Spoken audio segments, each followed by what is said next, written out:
Chers amis, bonjour à tous. Nous sommes le 20 avril 2024. Il est 23 heures pour moi, c'est-à-dire 17 heures heure française.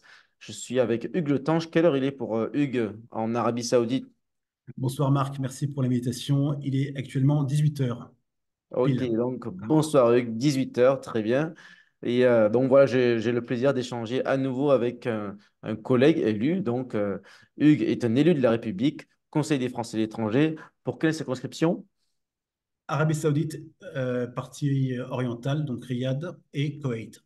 Donc deux pays. Et tu es aussi président du conseil consulaire. De Riyad uniquement, pas du Koweït. D'accord. Parce qu'il y en Et tu oublies a. aussi un truc, c'est que je suis, voilà, nous sommes effectivement tous les deux collègues, mais nous sommes aussi amis, puisque voilà, nous nous Tout connaissons à fait. depuis, toi Donc, et moi, depuis maintenant, oui, ça bien, fait. je pense, 7-8 ans, je pense, 7-8 ans. Mais bon, allez, allons-y. Voilà, donc Parlons ensemble, débattons ensemble. c'est un plaisir de revoir une amie depuis l'époque Moi aussi. UFE, parce que nous avons été engagés, fort engagement associatif. Alors, cher Hugues, avant de parler d'actualité politique et pour savoir un petit peu ton positionnement, euh, tes, euh, tes convictions, est-ce qu'on peut parler déjà de ton parcours personnel, d'où tu viens en France, pourquoi tu es venu t'installer en Arabie Saoudite et qu'est-ce que tu y fais? Merci Marc pour ton invitation et ce temps qu'on passe ensemble. Je vais essayer d'être le plus concis possible, même si j'aime beaucoup parler et je pourrais passer des heures à Oui. raconter Là, je mon suis en train quotidien. d'essayer d'écourter mes réunions parce qu'on me dit souvent, oh, 2 heures, c'est trop long. Et donc, D'accord, plusieurs personnes m'ont dit, essaye de faire 20 minutes, une demi-heure. Donc, on va essayer. très bien. Bon, bah, écoutez, merci à tous. Moi, je suis Hugues Le Tanche, j'ai 43 ans, je suis originaire de Lyon. Mon papa était militaire, d'une famille lyonnaise, et ma maman est normande. Normande avec ascendance du nord, de la région de Cassel. Voilà. Et mes parents m'ont éduqué en France. Nous avons voyagé. Nous avons, comment dire, évolué en France au fil des mutations de mon papa. Voilà. Et donc, j'ai passé certains moments de ma vie, donc à Lyon, puis après, près du Mans, et puis après en Bretagne, à Saint-Cyr-Côte-Quidan, parce que mon père était instructeur auprès de l'école des officiers d'armée de terre, Saint-Cyr, et après on est parti en Picardie, nord de la France, enfin plutôt partie nord de la France. Et mon père a pris sa retraite dans les années 2000. Voilà. Et donc, depuis tout petit, j'ai toujours rêvé en fait d'une vie à l'étranger. C'est pour ça que d'ailleurs, une fois que j'ai passé donc un diplôme d'ingénieur en sciences des matériaux et informatique, mon premier emploi a été en Belgique. Voilà, pendant 6 ans je me suis occupé, enfin, j'ai pris un métier, mais surtout qu'à la fin, j'ai fini dans une petite boîte italo-belge. J'étais responsable de la partie ingénierie, voulant dire en fait rédaction des procédures opératoires, de procédures de maintenance. Parfois, j'allais même faire la mise en service sur site. Voilà. Et bon, mais c'était passé pour moi. Je voulais aller encore plus loin, et plus loin voulant dire en Afrique. C'était mon rêve. Voilà, donc j'ai cherché coûte que coûte un emploi si possible dans un métier proche du pétrole, oil and gas.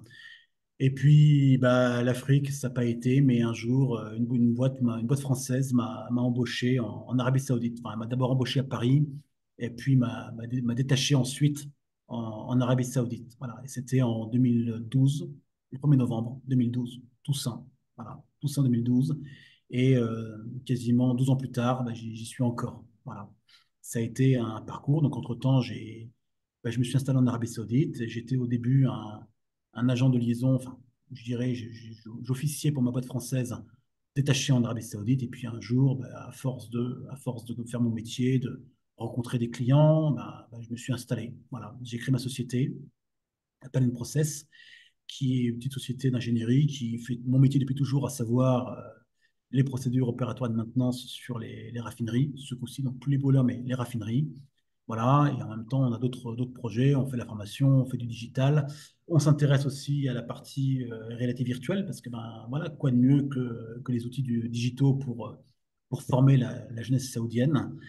Et puis, ça se développe puisque d'une époque où nous étions à 100% en Saoudi, maintenant, on s'est étendu à l'international. Donc maintenant, nous avons des projets en Amérique, ce qui n'était pas le cas il y a encore 3 ans.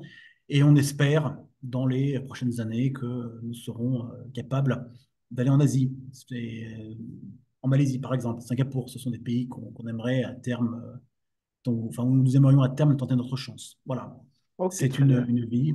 Et donc, pour en venir maintenant à la question politique, les conseillers des Français à l'étranger, ben, en fait, qu'est-ce qui s'est passé? Moi, ma jeunesse, bon, j'espère que je suis encore jeune, un petit peu quand même. Ah oui, on a presque le même âge, donc tu es jeune. Voilà. Je suis jeune moi 30 ans, aussi. 30 ans, 32 ans, c'est ça, hein, n'est-ce pas? Bon, ben, ma jeunesse, c'était le scoutisme. J'ai été investi dans le scoutisme pendant plus de 13 ans. J'étais jeune, enfin, j'étais scout en fait en tant que jeune. J'étais après responsable de jeunes, c'est-à-dire chef d'unité. Après, j'étais responsable de groupe. Je suis monté après comme responsable au sein d'une région comme accompagnant dans les missions des jeunes adultes. Donc, quelque part, servir, ça a toujours été quelque chose qui est ancré en moi. Puis ma famille aussi, mes parents m'ont élevé comme aussi voilà, de voulant dire aussi, voilà, tourne-toi aussi vers les autres, ne restez pas non plus centré que sur toi. Donc, le service aux autres, à la personne, ça a toujours fait partie de ma vie. Et donc, naturellement, quand je suis arrivé en Arabie Saoudite, ben, je me suis inscrit, enfin, j'ai rejoint tout de suite ce qui s'appelle l'Union des Français de l'étranger, que tu connais bien d'ailleurs comme moi, l'UFE d'Al-Khobar, une petite cité à l'est de l'Arabie Saoudite, entre Riyad et Bahreïn. Bahreïn étant une île au large de la Saoudie, et donc ben, j'ai servi l'UFE. Là aussi, en venant en aide aux personnes qui ont des difficultés, qui ont des problèmes dans les relations avec la France, voulant dire les impôts, comment le médical, parce que voilà, c'est tout un sujet. Être français à l'étranger, c'est vraiment ça demande des compétences et l'acceptation d'un éloignement qu'on n'a pas, que n'aura jamais un Français métropolitain. Voilà. Donc, je m'y suis intéressé. Et après, il y a eu le Covid, période très difficile que nous avons connue en Arabie. Alors, toi aussi à Hong Kong, je sais que vous avez été enfin, ça a été aussi un moment très, très intense pour vous, mais voulant dire aussi difficile à passer. Voilà, moi je suis rentré en Arabie juste avant qu'on parle vraiment de Covid. J'ai connu un pays complètement fermé, c'est-à-dire qu'on a appris le matin même que le pays était fermé, sans aucune possibilité de sortir ou d'y entrer. Voilà, et après on a fermé donc les vols internes, on a fermé aussi les routes internes. Et moi, j'avais des gens qui m'appelaient pour me dire, mais Hugues, j'ai fait quoi? Comme le Covid, c'est aussi une période malheureusement propice pour ben, licencier ceux qu'on n'aurait pas licenciés en temps normal, ben, j'ai eu des compatriotes, effectivement, qui ont été licenciés, qui n'avaient plus moyen de payer leur indemnité, enfin, leur déménagement ou même leur transfert vers la France. Et donc, ben, je me suis intéressé à eux. Et quand vinrent les élections consulaires de 2021, ben, j'ai souhaité tenter ma chance. Je n'avais aucune garantie, n'étant pas lié, enfin, n'ayant pas fait campagne avec l'entête d'un parti politique, je sais pas trop, enfin, je sais pas trop quelles étaient mes chances, mais j'ai tenté. Voulant dire, de toute façon, j'ai rien à perdre. Hmm. Donc, les gens me connaissent comme quelqu'un de serviable, donc j'ai voulu garder cette image. Et j'ai été élu donc conseiller des Français étrangers sur une petite circonscription de 3500 Français. Voilà. D'accord. Je vais te poser la même question que j'ai posée à notre ami Jean-Philippe Mézoué, que je salue s'il nous regarde. On a Comme l'habitude. toi, voilà, comme toi, il a été élu indépendant, sans étiquette. Et donc, je lui ai demandé, bon, d'accord, sans étiquette, mais tout le monde sait que tu viens de l'UFE, l'UFE travaille avec les LR. Et donc, est-ce qu'on peut dire que c'était quand même une liste LR, même si ce n'était pas officiel? Soutien des LR. Il n'y a pas eu de liste Alors, LR contre toi. Voilà. non, non, Non. mais alors, oui, je vois bien la question. On va y aller, on va débattre. Bon, j'ai nommé ma liste Ensemble pour les Français du Golfe Hmm. parce que ça, là, c'est la liste Ensemble. Mais j'avais contre moi une liste, la REM. Hmm. J'avais contre moi une liste SFE, donc qui est plus une liste indépendante, mais bon, marquée quand même à droite. Moi, de mon côté, les gens me connaissent. Ils savent très bien que je viens d'une famille de droite et que moi-même je suis de droite, même si on reviendra, j'imagine, plus tard sur qu'est-ce qu'être de droite. Ça, c'est une question à laquelle je m'attends et j'y répondrai sans langue de bois. En revanche, ma liste n'était pas faite que de gens de droite. Voilà. Donc j'ai réussi à faire une liste d'alliances. En fait, on pourrait même dire, si ça avait été possible, une liste UFE finalement. J'aurais voulu faire une liste UFE. mais l'UEFE n'a pas autorisé à l'époque à ce qu'on mette un logo UEFE sur la liste. Mm. Voilà, mais c'est une liste d'alliance. Finalement, mes opinions politiques importent peu parce que ce qui compte, enfin, c'était de savoir que moi-même, Hugues, je sois au service des autres et que je puisse, voilà, avec mon petit niveau, ben, prendre mon téléphone, aller à l'ambassade, aller frapper au consulat, résoudre des problèmes voilà, qui prennent du temps que d'autres ne pourraient pas faire. Voilà, moi, ce sont des actions. Enfin, j'ai un bilan. Par mon action, par mon travail, j'ai réussi à rouvrir un bureau de vote à Alcobar qu'on n'avait plus. Par mon action, j'ai réussi à insister lourdement auprès du consulat de France de Riyad qu'ils aillent de temps en temps à Alcobar faire une tournée consulaire parce que Alcobar n'avait rien. Je veux dire, imaginez-vous, 450 kilomètres loin de Riyad, mais vous n'existez pas. Imaginez-vous que pour un passeport français, il vous faille prendre une journée, monter à Riyad en voiture, faire votre rendez-vous et repartir à Kobar en voiture. Donc voilà, alors c'est pas que grâce à moi, hein. Les consulats se sont modernisés, on a créé des outils digitaux qui existent. Voilà, il y a plein de solutions qui depuis se sont créées et moi je suis en tout cas très content d'avoir contribué un petit peu à ce désenclavement de la province orientale d'Al-Kobar. Voilà. Très bien. Donc, je résume un très bon travail de terrain, une envie d'être au service des Terrain, autres. c'est ça, du terrain.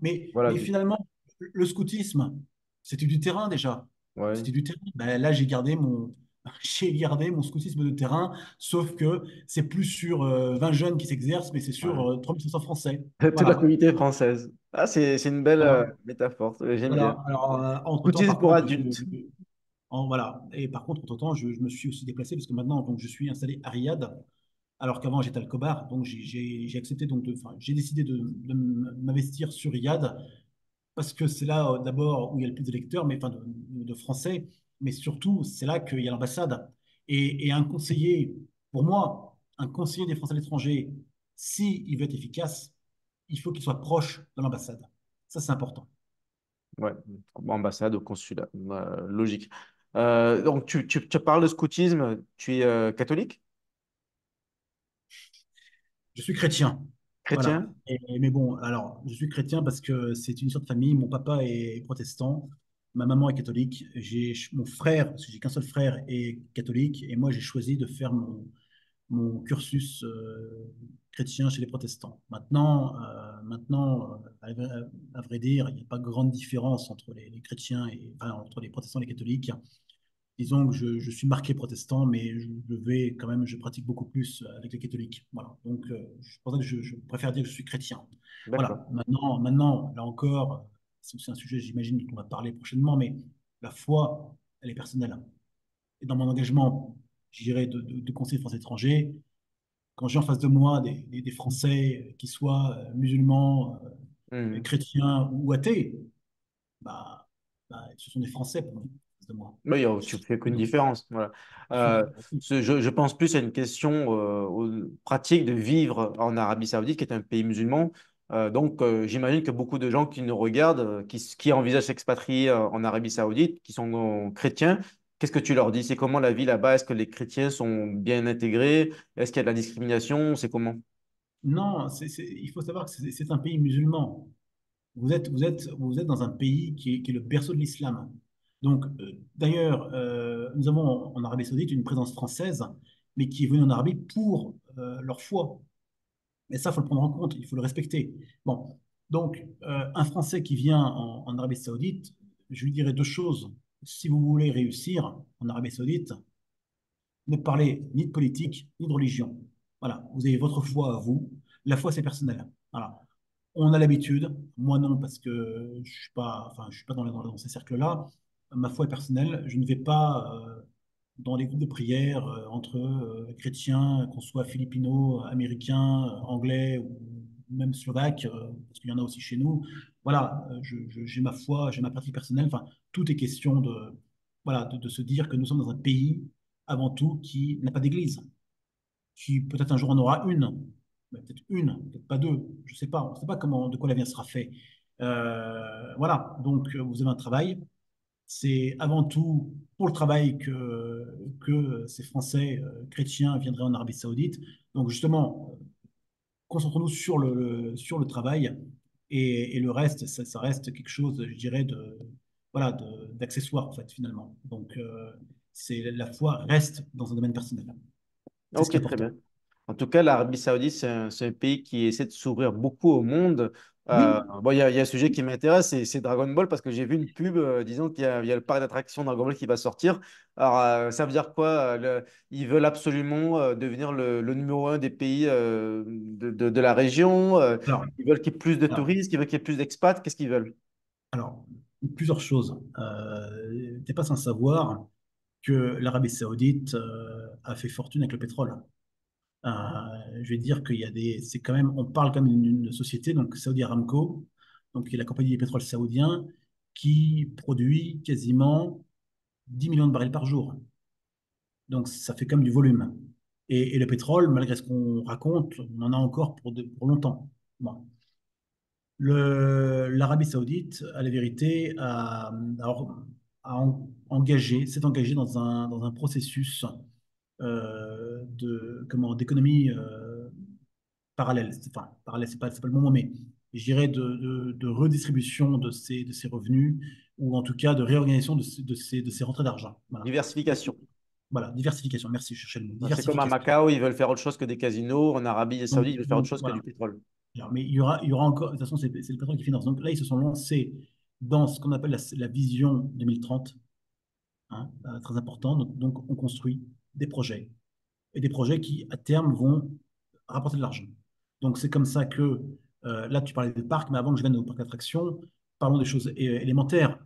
Enfin, élémentaires, parce que ça paraît tellement fou, mais ça y est. Le projet NEOM, par exemple, dont on parle beaucoup, NEOM, avec les deux lignes parallèles de bâtiments qui vont faire 300 mètres de large sur 500 mètres de haut et puis 177 km de long, avec des déplacements en hélicoptère à hydrogène ou en Hyperloop, par exemple, avec Trojena, la station de ski qui sera un petit peu en montagne, puis avec je crois que c'est Oxygone, le port de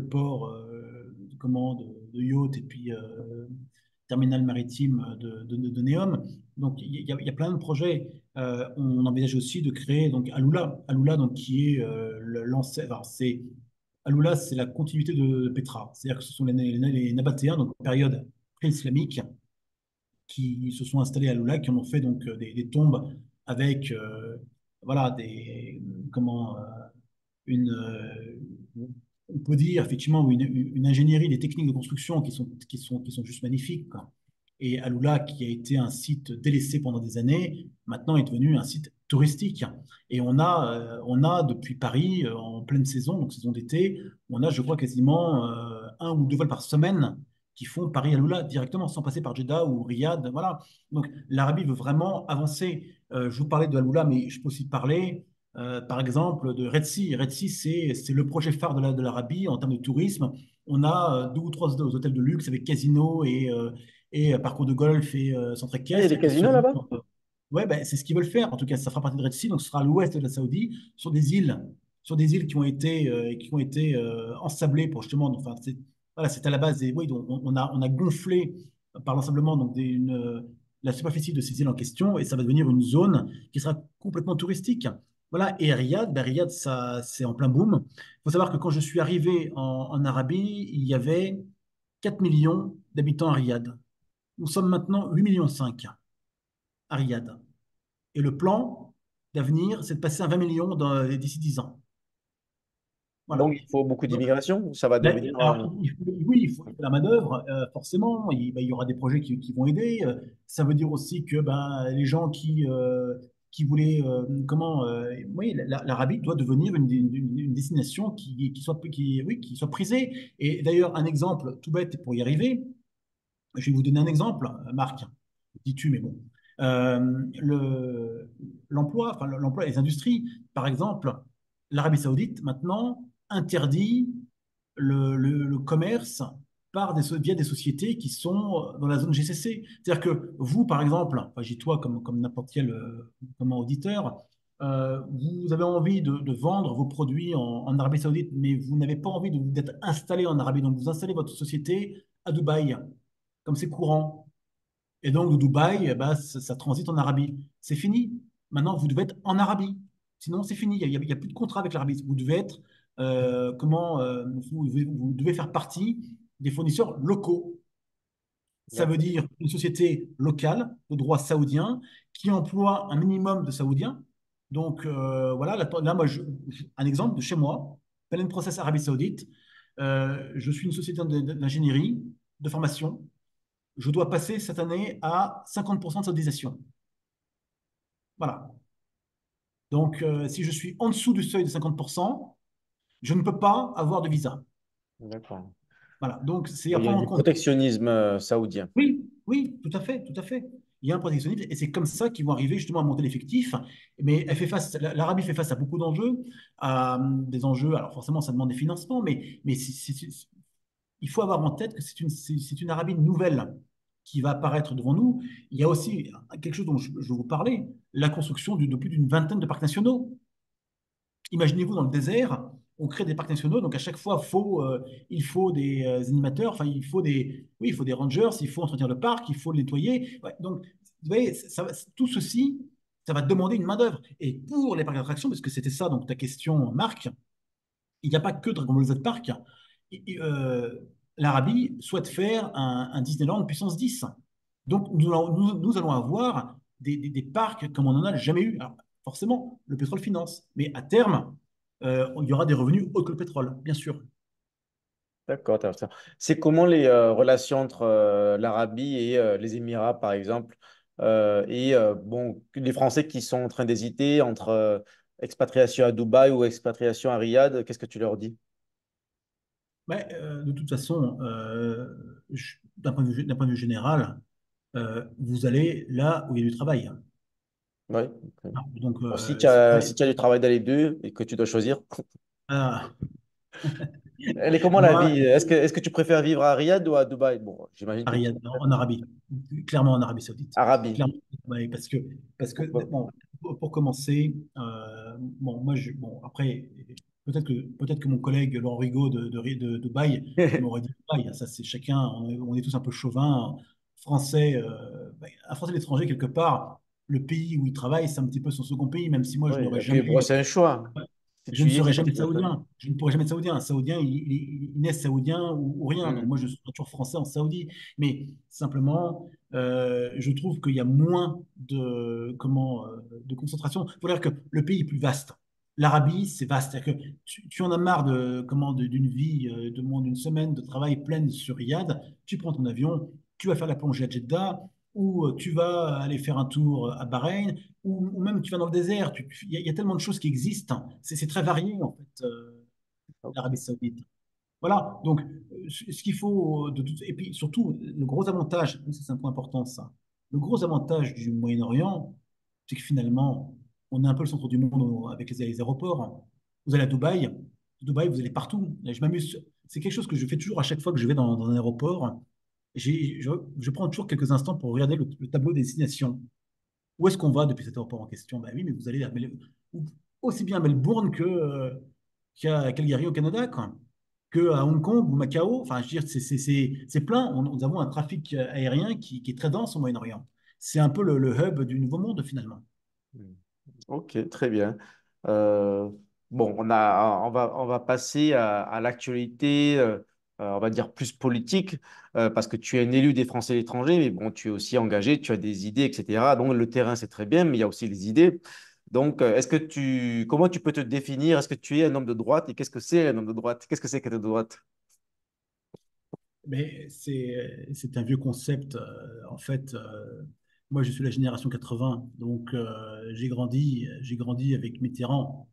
J'ai grandi avec Mitterrand, j'ai grandi avec ses idées de France, d'assistanat. Alors, c'était en fait de tout ce qui est race gratis. Donc, c'était la retraite à 60 ans, c'était les 35 heures, tout ce qu'on n'aime pas.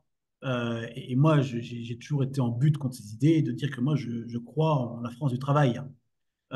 Et que pour moi, c'est celui qui travaille qui doit être récompensé. C'est pas celui qui vit de l'assistanat.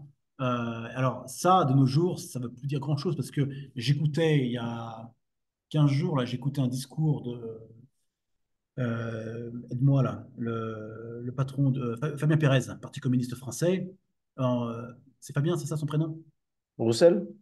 Roussel, pardon, ouais, Fabien Roussel. Fabien Roussel, toi, comme quoi je ne suis pas du tout. Fabien Roussel du Parti communiste français, lui, là, lui qui fait campagne pour son poulain Léon Desfontaines, la liste PCF, lui, il parle bien de la France du travail. Non, mais c'est énorme. C'est-à-dire que le Parti communiste français n'a jamais eu ces mots-là. Et pourtant, je Hmm. ne suis pas communiste. Hein. Je ne suis pas communiste du tout. Mais voilà, j'ai écouté Roussel voilà, qui s'exprimait clairement de dire voilà, il faut aider ceux qui travaillent. Oui, il Bon, est très critiqué par ça, par exemple par Sandrine oui, Rousseau qui dit qu'il y a un droit à la paresse. Donc il y a plusieurs gauches de la mais gauche. oui, mais finalement, est-ce qu'on n'est pas rentré dans une époque où chaque parti a quelques bonnes idées, finalement, quelque Ouais. part? Moi, alors, voilà, je peux être d'accord avec les décisions qui ont été prises par le gouvernement Macron. Oui, je peux en trouver une ou deux, ou même trois, peut-être, qui me paraissent Lequel? correctes. Bah, par exemple, le fait qu'ils ont restauré aussi le dialogue en entreprise, par exemple. On a avancé sur ces sujets. Le La dialogue en retraite, entreprise? oui, oui, il y a eu toute une série là, de dialogues partenaires sociaux qui étaient plus investis dans les décisions des entreprises, ce qui est très bien. Mais la retraite aussi, la réforme des retraites, c'est très bien. Mais ce que je ne supporte Ouais. pas, c'est le ton qui est pris. C'est ce ton. L'arrogance, Oui, oui, le oui, mépris de clairement. certains. Ouais. Voilà. Par exemple, les gilets jaunes qu'on a méprisés. Les gilets jaunes, on les a méprisés. Ils sont venus, ils Ouais. sont venus se plaindre, enfin, manifester leur droit à gagner leur vie. C'est pas normal que de nos jours, un jeune couple qui s'installe n'y arrive pas. Voilà. Alors, mes idées, oui, je suis de droite, mais d'une droite qui est héritée d'une tradition familiale, en fait. Voilà. Alors, tu vas me dire, oui, Droite, c'est le bon sens, être pragmatique. tu vas me dire, Hugues, tu es gaulliste. Non, non, je ne suis pas gaulliste. Non, pardon, mais De Gaulle, alors, certes, De Gaulle a fait des très bonnes choses, mais De Gaulle est mort. On ne va pas sans arrêt se référer à De Gaulle. On ne va pas sans arrêt se référer à Louis XVI. Ouais, c'est vrai, ça Avancer un commence à petit être un peu peu, lourd. avancer. Ouais. Et Ouais. d'ailleurs, entre nous soit dit, je suis pas sûr du tout que De Gaulle, dans sa tombe, alors on parle, soit très content de savoir ce qu'est devenu son RPF. Bon, donc voilà, je suis quelqu'un qui va avancer. Je suis pour le travail, je suis pour les réformes. Le pays doit être réformé, mais ça ne suffit pas. Ça ne suffit pas, et surtout, je suis pour la réduction du chômage, que c'est pas possible qu'à l'heure actuelle, nous ayons à résoudre une équation qui est impossible à résoudre, avec quasiment 7-8% de chômage en France, et on a chaque année quasiment 400 000 emplois qui ne sont pas pourvus, quoi. Bon, Et on demande de l'immigration. Enfin, voilà, c'est ça alors qui me... justement, je vais te poser une question. L'immigration, parce qu'il y a beaucoup parlé d'entreprises, d'assistanat, mais qu'en est-il de l'immigration et de la sécurité? Est-ce qu'il y a un lien? Qu'est-ce que tu en penses? Non, mais c'est là on va pas être d'accord. Je veux pas faire de... Enfin, c'est là que j'ai une grosse divergence avec les partis de droite extrême, parce que nous avons besoin de l'immigration, qu'on le veuille ou non. C'est pas normal, on n'arrive pas en France, c'est parce que nous n'avons pas été bons, c'est tout. On s'est gouré dans notre dialogue, dans nos décisions, mais c'est pas normal qu'on n'arrive pas à trouver les saisonniers, quoi. Et on n'y arrive pas. On arrive, bon, il y a plein de métiers, ça n'intéresse personne, notamment le service à la restauration. C'est pas possible. Alors, oui, on en a besoin. Mais là encore, je voudrais quelque part qu'on soit un petit peu plus sur le modèle saoudien, de se dire, mais faisons venir des personnes donc de pays voisins ou même d'autres continents, pas de problème. Mais soyons par contre sélectifs dans ce qu'on accueille. Nous prenons les gens dont nous avons besoin. Voilà. Et il y a actuellement des métiers dont nous avons besoin. Et voilà, ça n'est pas. Moi, enfin, je trouve il y a trop d'ouverture. Et parfois, c'est pas maîtrisé. Et puis, ça crée les problèmes que nous connaissons. Manque d'intégration. Le manque d'intégration, ça conduit au débordement que nous connaissons. Alors, après, la sécurité, c'est toujours le grand débat. Ah oui, la France, voilà, elle est victime d'émeutes, etc. Mais pardon, mais là encore, je pense que le débat est mal posé. C'est pas tellement la sécurité le problème, c'est appliquons les lois. Pourquoi les lois ne sont pas appliquées? Quelqu'un qui a fait une bêtise, il doit répondre de ses actes. Et là, il ne l'est pas. Il ne l'est pas du tout. Donc, le problème, c'est Et le laxisme. c'est pas que, moi, je voudrais d'abord qu'on repense complètement l'éducation. Regarde ce qui se passe en ce moment en France. On a tous les jours, là, on entend parler de violence à l'école, de harcèlement à Oui. l'école toujours, coups de couteau, etc. Mais je lisais un livre là, enfin un article de journal plutôt dans l'avion, et il y a un bouquin qui est sorti que je vais d'ailleurs m'acheter là, il faut que je retrouve le titre, mais on en parlait dans l'avion. On a ce système où beaucoup de notre jeunesse se croit dans un jeu vidéo. On fait une bêtise, c'est pas grave, je peux recommencer, hein, parce que de toute façon, on ne fera rien. Bon, bah, moi, je pense qu'il faut changer. Je voudrais quelque chose de clair. Je voudrais qu'on construise des prisons. C'est pas possible qu'on Voilà, on mette est des personnes en d'accord? prison, mais construisons des prisons. Et surtout, faisons en sorte qu'un criminel aille en prison, mais qu'il ne devienne pas criminel à la sortie de prison. Donc, réinsérons. Enfin, il y a tout un travail à faire là-dessus. On ne le fait plus. Voilà. Et donc, je vais vous donner un exemple encore, parce que j'ai beaucoup parlé de ma vie, enfin, de mon histoire, de ma famille. Je vais vous donner un exemple. Je te parlais en début d'entretien. Là, donc, mon père est d'une famille lyonnaise depuis 300 ans. Ma maman est d'une famille normande, mais ascendance du Nord.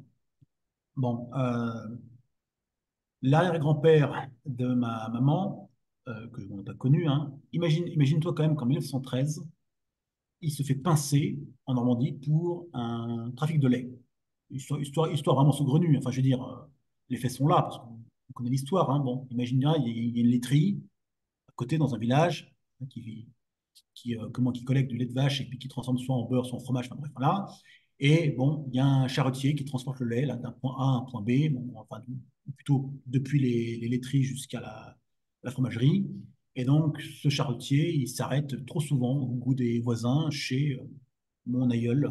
Voilà. Et puis, certains ont trouvé que, effectivement, les grandes berthes de lait arrivaient pleines et repartaient à moitié vides et que à la production, il manquait des quantités.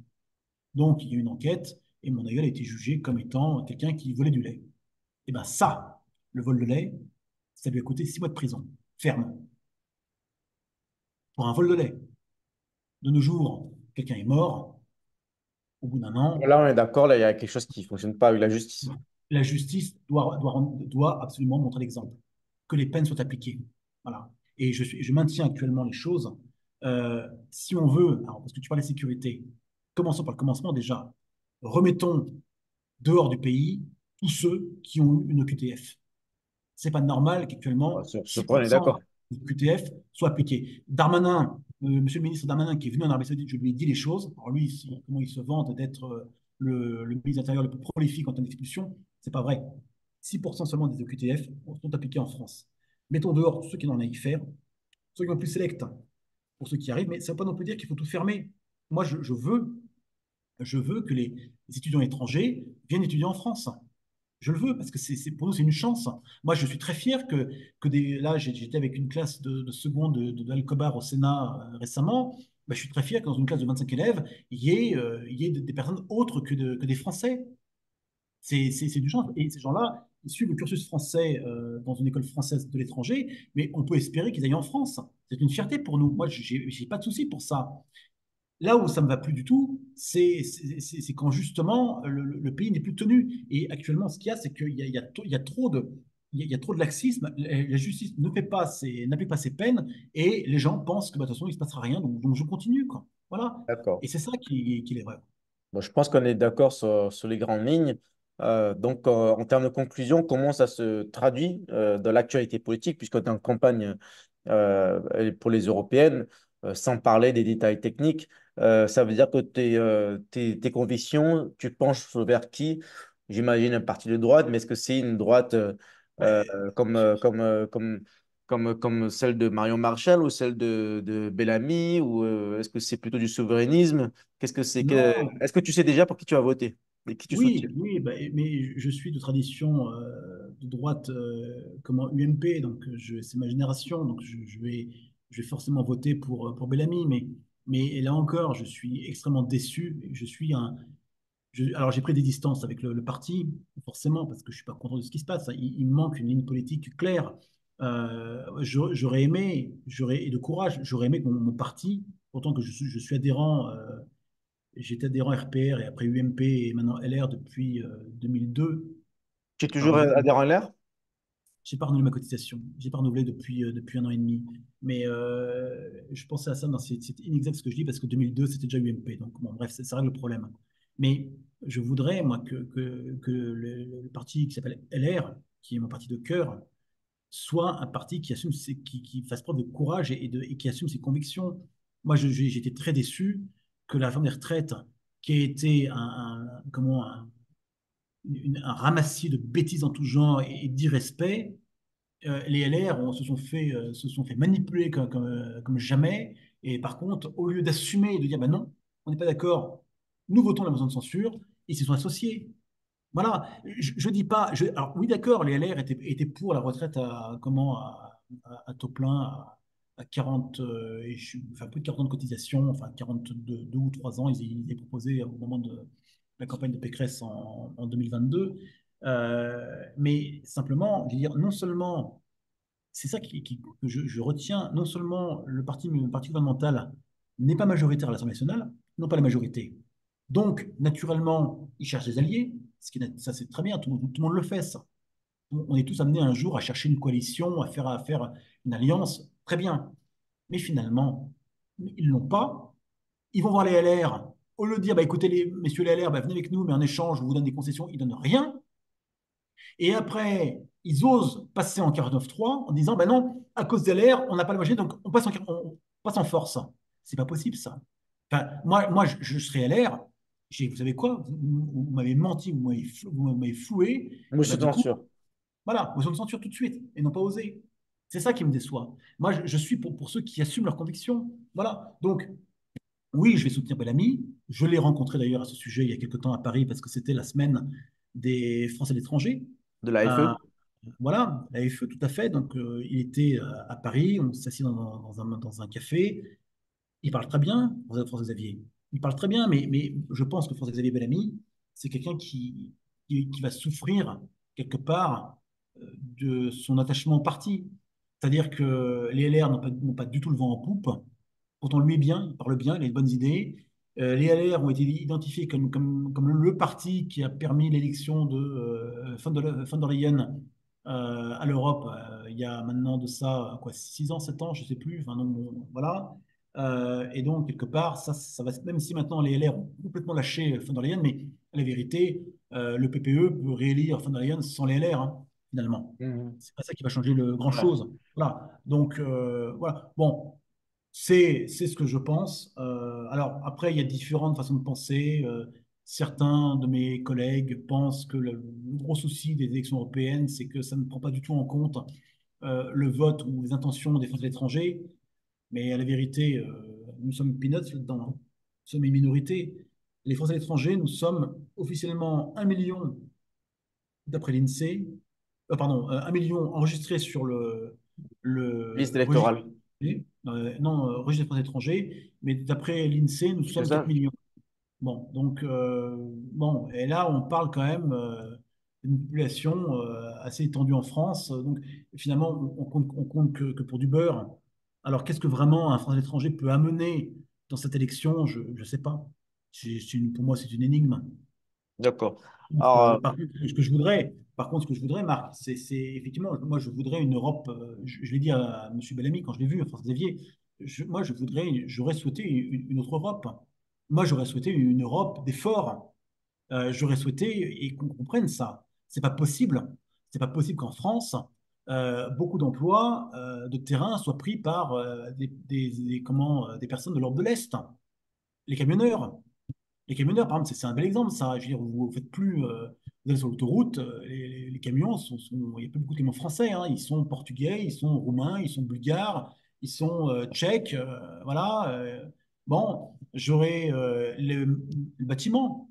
Je me souviens que la société pour laquelle je travaillais à Paris il y a encore 8 ans de ça, avant que je m'en aille, avait un jour le projet de refaire ces locaux du premier étage. On était basé à Neuilly-sur-Seine. Nous avons contracté une boîte française pour les travaux, mais quand sur place, je me suis rendu pour l'inspection des travaux, il n'y avait aucun ouvrier qui parlait français. Et ils étaient polonais, tiens, j'ai oublié ça pour les camions aussi, polonais, ils étaient roumains, ils étaient peut-être ukrainiens, je pense. Ouais, enfin, voilà, mais personne ne ok, parlait mais français. qu'est-ce que tu proposes? Alors, tu veux sortir de l'Union européenne? Non, on ne peut pas. Mais non, mais le problème, c'est que la dévaluation de l'euro, ou du moins le passage enfin, le retour au franc, nous coûterait trop cher. Mais simplement, c'est là qu'il faudrait faire une Europe d'efforts. On ne peut pas, on ne peut pas on ne peut pas ouvrir. Enfin, l'Europe est faite de telle façon qu'on peut aller maintenant à pied du Portugal jusqu'en Roumanie sans aucun problème. Bon, je voudrais simplement qu'à un moment donné, il y ait une régulation. On travaille avec l'Allemagne, très bien. On travaille avec l'Espagne, très bien. Mais imaginez-vous quand même que travailler avec la Roumanie, travailler avec la Bulgarie, enfin, tous ces pays-là, c'est un autre train. Ce ne sont pas nos revenus, c'est pas notre culture. Enfin, notre culture, c'est autre chose. Mais je veux dire, les revenus ne sont pas les mêmes. Donc, à un moment donné, je veux dire, ça crée un problème. Si c'est pour que toute la main-d'œuvre de l'Est vienne en France et que nous, Français, on soit au chômage parce que les boulots sont pris pour moins cher, Et, comment on peut s'en sortir? mais vu que c'est le principe de l'Union européenne, c'est la libre circulation des personnes, des biens, Oui, etc. Donc, soit très tu es bien, dedans, soit tu es pas dedans. Si tu veux très rester bien. dans l'Union Mais européenne, tu es d'accord avec ça? l'Union européenne, c'était une bonne idée quand on disait il y avait 12 États. Maintenant, on a plus de 20. Bon, et D'accord. c'est Donc, tu veux rester dans l'Union européenne, mais venir à une Europe des nations, euh, réformer les choses. Il faut réformer quand même l'Union. réformer. Oh, d'accord, Voilà. depuis l'intérieur. Pourquoi, et réformer aussi la France. C'est pas possible à ce moment, une seule réforme nous prend trop de temps et trop d'énergie et parfois elle échoue. Voilà, donc on a besoin d'avancer. Nous sommes confrontés à un monde qui va Hmm, être de plus en plus concurrentiel. Voilà, et là on parle de l'Union européenne, mais on n'a pas encore parlé des Chinois ou autres. Non. Donc justement, continuons à réformer. hmm. Et moi, Ok. j'ai une petite tendance effectivement au protectionnisme. Je voudrais, mon rêve, je ne suis pas amené à être un député ou un sénateur, donc c'est pas moi qui fais les lois. Par contre, je peux approcher ceux qui les font. Moi, je voudrais que nous soyons vraiment D'accord. la France du travail. Mais Hugues, tu dis que tu veux réformer l'Europe, tu veux changer les lois, mais tu soutiens toujours un parti, donc Bellamy, les LR, le PPE, qui fait toutes ces lois de l'Union européenne dont la France dépend. Donc, est-ce que tu penses qu'en votant Bellamy, tu peux changer les choses et tu peux réformer l'Union européenne? Mais Bellamy, c'est peanuts. Je veux dire, au sein du PPE, nous sommes rien. Nous sommes un petit groupe. Je veux dire, d'ailleurs, les sondages actuellement de Bellamy sont quand même très faibles, hein. On est quand même, je crois, si je ne me trompe pas, en quatrième position après le RN. Je crois le Ouais. RN. Après, il y a c'est quoi? C'est Renaissance qui est en deux. Trois, c'est le PS. Et quatre, ce serait les LR. Si c'est pas cinq, si les écolos sont pas devant nous, quoi. Donc, je veux dire, c'est pas ça qui va changer les choses. Par contre, c'est en faisant notre travail de terrain. Je veux dire, c'est ce que je reproche. Travail de terrain Oui, oui, pour les européennes? mais bien sûr, et enfin, travail de terrain voulant dire qu'il faut continuer à approcher ceux à qui nous devons parler, ce sont nos députés européens. C'est à eux qu'il faut parler, mais et pas que Bellamy. C'est à tous se dire attention, attention, on a un problème. On a un problème. Nous avons, je veux dire, la France doit exister. D'accord, mais Actuellement, pour les... la- Oui, mais oui. tu parles aux députés européens, mais selon leurs opinions politiques, ils vont t'écouter ou pas. Donc, Ah, mais tu dis ça, que la France mais oui. doit Alors exister, ça, etc. Mais ça marque même les députés français, hein. Même les Français, non. ils peuvent m'écouter ou pas, hein. Donc, je vais dire, Ouais. pour le coup, D'accord. ouais, Mais toi, mais si on le fait pas, qui le fera? Qui le fera, ouais. Marc? Qui le fera? Toi-même d'ailleurs, Marc, quand tu vas à Paris rencontrer dans la semaine de la FE, quand tu fais le tour des sénateurs des Français étrangers, tu ne parles pas qu'aux sénateurs des Français étrangers de droite. Tu parles à tout le monde. Tu parles à tout le Bon, monde. et alors, ouais. Tu Bon, c'est rencontres. normal. Ben, voilà. Ben, alors pourquoi c'est pas drôle pour nous alors? Nous, ça pareil. On ne peut pas Oui, parler à tout le monde. mais ceux qui sont de gauche, ils m'écoute par politesse, mais ils vont pas, mais peut-être qu'ils s'en fichent de Ben oui, complètement mais de tu le la fais. Mais tu proposition. le Donc, fais. Et oui, mais c'est comme ça. Mais si tu le fais oui, pas, Marc, qui le tu fera? le, tu le fais, mais il faut être réaliste dans ses objectifs.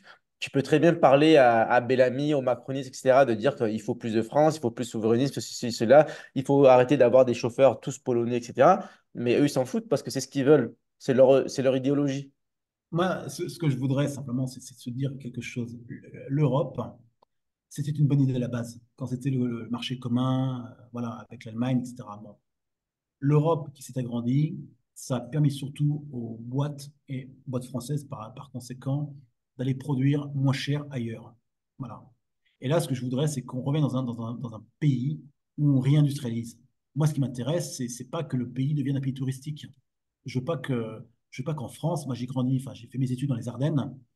Les Ardennes, c'était le pays noir. Ça fumait de charbon et d'aciérie il y a encore 40 ans. Et d'un coup, c'est devenu une vallée verte parce qu'on dit, bah là, on prédit aux Ardennes un avenir touristique. Mais moi, j'ai pas envie que ce soit. J'ai pas envie qu'on vienne de tourisme. J'ai envie qu'on bosse, quoi.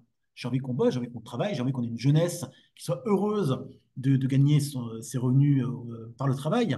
C'est ça que j'ai envie. Et justement, et l'Europe, parfois, ça a été un frein. Mais tant que, il ne s'agit pas de brûler ce qu'on a fait. Je veux dire, c'est pas comme si on a une maison et on n'aime pas les rideaux, donc il faut brûler la maison. Non, on change les rideaux si on ne les aime pas. Mais donc, pour changer les rideaux, il faut réformer. Eh ben, réformons. Voilà. D'accord. Ouais. Bon, ça fait bientôt trois quarts d'heure. On va essayer de conclure avec quelques réponses courtes. Euh, Est-ce que tu penses d'Ursula von der Leyen? Est-ce que tu la soutiens ou pas? Je me rappelle Non, que j'ai échangé avec Lucas Lama. Il m'a dit que voter Bellamy, ça pourrait euh, influencer le vote et ne pas avoir une réélection de von der Leyen. Toi, qu'est-ce que tu en penses? non, mais bien sûr que non, que je la soutiens pas, mais simplement, elle sera réélue parce qu'elle a une majorité avec elle et les Allemands sont avec elle. Mais là encore, qu'est-ce que ça va changer finalement? Je veux dire, si c'est pas elle, l'équation est impossible à résoudre parce qu'il n'y a pas d'autres candidats, à ma connaissance. On ne peut pas avoir d'autres personnes. Les Allemands ont une présence qui est très forte, mais voilà, moi, que les gens, que nous ayons ce que je voudrais avant tout, c'est que nous ayons des représentants élus et présents. Voilà. C'est pas juste d'être élu et après je vais dire désaspirer, mais c'est pas français, de disparaître du Parlement européen. Il faut y assister. Le vrai travail, ce que j'attends du député européen, c'est qu'il mouille sa chemise. Hein. Il fait ses commissions, il propose ses lois, il avance, il discute, il négocie, il s'oppose, mais il fasse son travail de parlementaire. Voilà. Actuellement, ce que je reproche, c'est que beaucoup de nos parlementaires ne vont pas à Bruxelles, ne vont pas à Strasbourg. Voilà. Donc ça, c'est un vrai problème. Donc, déjà que les gens fassent leur métier, qu'ils soient assidus. Et après, on avance. L'Allemagne, c'est notre partenaire. Et d'ailleurs, il y a quelque chose que je regrette énormément. C'est que en 2011 ou 12, Sarkozy, à l'époque président, avait dit, voilà, il faudrait s'inspirer de l'Allemagne. Pourquoi est-ce que l'Allemagne, au sein de l'UE, elle a autant réussi et pas la France? On l'a jamais fait, ça. On l'a jamais fait. Alors, ça ne veut pas non plus dire qu'il faut tout reprendre de l'Allemagne, hein, mais simplement, l'Allemagne est le pays qui a le plus profité de l'Union européenne, du moins de ses bénéfices. Nous, je ne vois pas ce qu'on a eu pour le moment, quoi. Voilà. C'est pas normal que. C'est pour ça, réformons. C'est pas normal que les agriculteurs n'aient rien. C'est pas normal que l'Union européenne accepte des produits qui n'ont pas les mêmes standards de qualité que ceux qui sont au sein de l'Union européenne. C'est pas normal, par exemple, que nous ayons un tas de différences par rapport aux autres. C'est pas normal que ce soit le prix de l'électricité. Pourtant, on produit en France, quoi. C'est chez nous. Il y a le nucléaire, c'est chez nous. Donc, enfin, Aramco en Arabie Saoudite a son pétrole. Moi, je considère que le pétrole de la France, c'est l'électricité. D'accord. Sur tous Pourquoi il est ces si sujets, cher? je pense qu'on est d'accord. Après, la Voilà. situation actuelle, tu penses que le pouvoir en place, que ce soit du côté français ou européen, n'a rien à voir? C'est-à-dire que tu vas continuer à soutenir.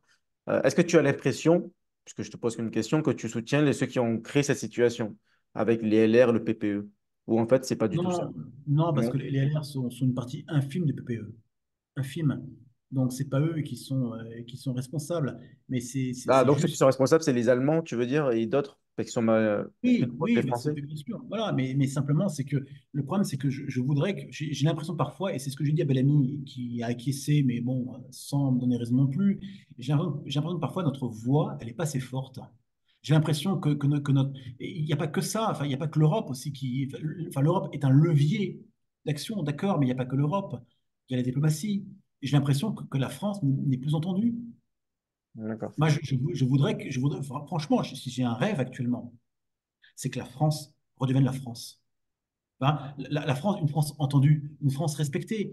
Alors, moi, je Voilà. dis souvent ça, pour que la France redevienne la France, au lieu de Oui, rester là. mais parce que nous avons des qualités indéniables. Nous sommes un peuple de travailleurs, nous sommes un peuple de créateurs aussi, il ne faut pas l'oublier. On a beaucoup de trésors chez nous, de talents cachés. Je trouve dommage que la France ne soit pas entendue. Voilà, c'est ça Bon, mon on est bien d'accord. Bon, Hugues, bon, je vais te poser une dernière question. Au-delà des européennes, qu'est-ce que tu penses 2027? Qui tu vois comme bon candidat pour retrouver la droite, on va dire, Bah, traditionnelle que tu représentes? c'est le débat qui va nous attendre prochainement. Moi, je voudrais, en fait, depuis beaucoup de mois et même quelques années, en fait, on parle beaucoup de sécurité. Mais pour moi, c'est pas le débat, c'est pas le sujet. Enfin, là encore, la sécurité, elle ne viendra que quand on aura appliqué les lois. Dehors, ceux qui ont une OQTF, on recrute dans les métiers ceux dont on a besoin uniquement. Voilà. Et ceux qui ont fini, dont le visa a expiré en France, dehors également. Voilà. Voilà, Là, on est déjà, d'accord. Et qu'est-ce qui va faire ça? et ceux qui ont, attends, et on va y venir, ceux qui ont des condamnations, ceux qui ont été, pardon, ceux qui ont, effectivement, oui, qui vont au tribunal, qu'on applique les peines pour ces gens-là, Alors, suivant on est le d'accord, ouais. droit. Alors, Voilà, ça, c'est qui a le bon mais profil pour faire ça? ben, et justement, quelqu'un qui a aussi un autre programme que ça. Parce que la sécurité, pour moi, c'est peanuts. Mon vrai souci, c'est pas la sécurité, c'est l'économie et les finances. Voilà. Et là, pour le moment, je n'ai pas ce que je veux. Voilà. Moi, je voudrais souligner comme un point important, et ce sera certainement la fin de notre question-réponse orientée, mais ça prend un peu de temps quand même. Je voudrais souligner quand même que la France, c'est un pays magnifique. On y plante des fonctionnaires, il y pousse des impôts. Non. On a, comme en France, un langage qui est très fleuri. Je veux dire, on parle d'impôts, de taxes, de contributions, de cotisations. Voilà. Puis je peux encore, j'en passe encore des meilleurs. On a réussi enfin, l'exploit d'exprimer la dette en fonction du pourcentage de PIB. Elle est bonne, celle-là. Elle est très bonne. Bon. Donc, ce que je voudrais savoir pour dire quoi tout ça? C'est toujours le Pour cas. dire que actuellement, nous avons un souci. Nous avons d'ailleurs, les finances sont dans le rouge, hein. On a quoi, 900 milliards de plus là, sous le quinquennat Macron. Enfin, les deux quinquennats, on a fait des dépenses en plus. Alors, certes, il y a eu le Covid, mais ce que je veux dire par là, c'est que là, quand Bruno Le Maire raconte que voilà, il a fait l'exploit de sortir un plan d'économie de 10 milliards d'euros pour les prochaines années. Enfin, en tout cas, c'est celle-ci, ça, c'est ce qui est sûr. Mais c'est pas 10 milliards qu'il faut, il manque un zéro, c'est 100 milliards qu'il faut. Et là, ce qui se passe, c'est que autant les candidats comme, alors ça peut être Wauquiez à droite, Siliva, je sais pas, mais j'entends beaucoup Marion Maréchal ou Zemmour ou Le Pen ou Bardella qui en parlent, mais de sécurité. Mais peu de gens m'ont dit, ou ont dit à la radio, ou j'ai peut-être pas entendu, mais il faut arriver, il faut sortir 100 milliards et il faut stopper tout de suite un plan de dépenses important, c'est la décentralisation qui ne marche pas. Avant, on avait trois systèmes, État, département, commune, ou État, région, commune, ça dépend comment on voit les choses. Comment ça se fait que de nos jours, on a multiplié les niveaux? On a la commune, on a la collectivité territoriale, on a le département, on a la région, on a la métropole. Quand c'est le cas à Lyon, moi je suis lyonnais, donc il y a une métropole. Donc, c'est Enfin, ça la et pourquoi? priorité? Mais oui, réduisons les dépenses. Hmm. Réduisons les dépenses. On ne peut plus payer, quoi. C'est pas possible. Moi, quand mon compte bancaire est déficitaire, je dois rembourser ou je paye un agiot à la banque. Comment ça se fait que ça fait 50 ans qu'on n'a pas un budget à l'équilibre? Et le problème de ces dépenses qui ne sont pas équilibrées, parce que forcément, il n'y a pas les recettes qui vont en face, et ben c'est qu'à la fin, on creuse. Alors, est-ce qu'on assume? Est-ce que quelqu'un va me dire dans ce cas-là, OK, on s'en fiche, ce sont la dette, on va jamais la rembourser, c'est pas grave. Mais on sait très bien, toi et moi, qu'une entreprise ou même un État qui n'est pas foutu de rembourser une dette, c'est un État qui est à la merci de son créancier. Et ça, c'est dangereux. Voilà. Et moi, je voudrais parler économie. Je veux dire, c'est pas pourquoi est-ce que dans les consulats de France, on a moins de moyens? Parce qu'il n'y a plus d'argent. Pourquoi il n'y a plus d'argent? Parce qu'on a une dette et on ne fait rien. Pourquoi est-ce que la fonction publique, elle est remplie de fonctionnaires qui viennent soit de Ponts et Chaussées, soit de Polytechnique, enfin X mine, voire l'ENA. Mais ces gens-là, je veux dire, enfin pour moi, depuis qu'ils sont en fonction, depuis le début en fait, ils étaient dans l'industrie, ils ont bousillé l'industrie, ils sont dans politique parce qu'ils ont bousillé la France. Voilà. Et on a besoin de se redresser. C'est pas normal qu'on n'arrive pas à réformer en France. Imagine que la fonction publique, à chaque fois qu'on fait une réforme, ah bah non, ce que vous comprenez, la fonction publique, c'est un quart des électeurs. Et donc, c'est pas possible. Hmm. Donc, pour moi, la sécurité, c'est pas vraiment le débat. Les finances, le problème. Un pays qui ne peut plus financer, c'est un pays qui est en faillite. Donc, sommes-nous un pays en faillite? Voilà, c'est mon interrogation. Et j'espère que non. Ok, très bien. Bon, c'était très intéressant. On a parlé beaucoup de choses. Ça fait, bon, on n'a pas tenu le temps de parole. On a dit une demi-heure maxi. Ça fait presque une heure. Voilà. C'est avec toi, c'est en amitié, donc Ouais, mais ça fait plaisir. Ça fait un bail. Il faudra qu'on se revoie bientôt. Il faut que je vienne voir, te rendre visite en Arabie Saoudite, tu es le notamment pour bienvenu. voir le parc Dragon Ball. Mais bon, on a encore le temps. C'est pas encore fait. Il y a le temps encore, mais il y a plein de projets qui vont vivre d'ici là, qui vont, Ouais, enfin, je qui vois vont ça. être créés. Il y a plein de points. Et puis surtout, c'est un, voilà, c'est un pays dynamique, c'est un pays d'entrepreneurs, donc de plus en plus de choses vont naître ici. Voilà, et tiens, on n'a pas non plus parlé de ça, mais c'est pareil aussi. Les entreprises françaises à l'étranger, voilà, pourquoi est-ce qu'on ne peut pas avoir une banque qui les finance?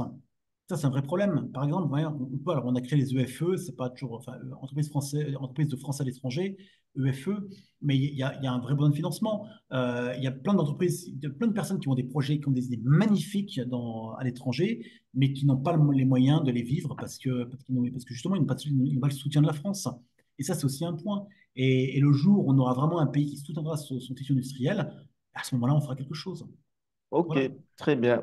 Bon, mais merci beaucoup. J'espère à très vite. Merci, Marc. Bonne soirée à toi. Début de Allez, soirée. parfait. Bonne soirée. Bah, pour moi, le week-end est fini, donc début de semaine demain matin. Voilà. Merci. Ciao. Salut Marc, à À bientôt. bientôt. Au revoir à tous.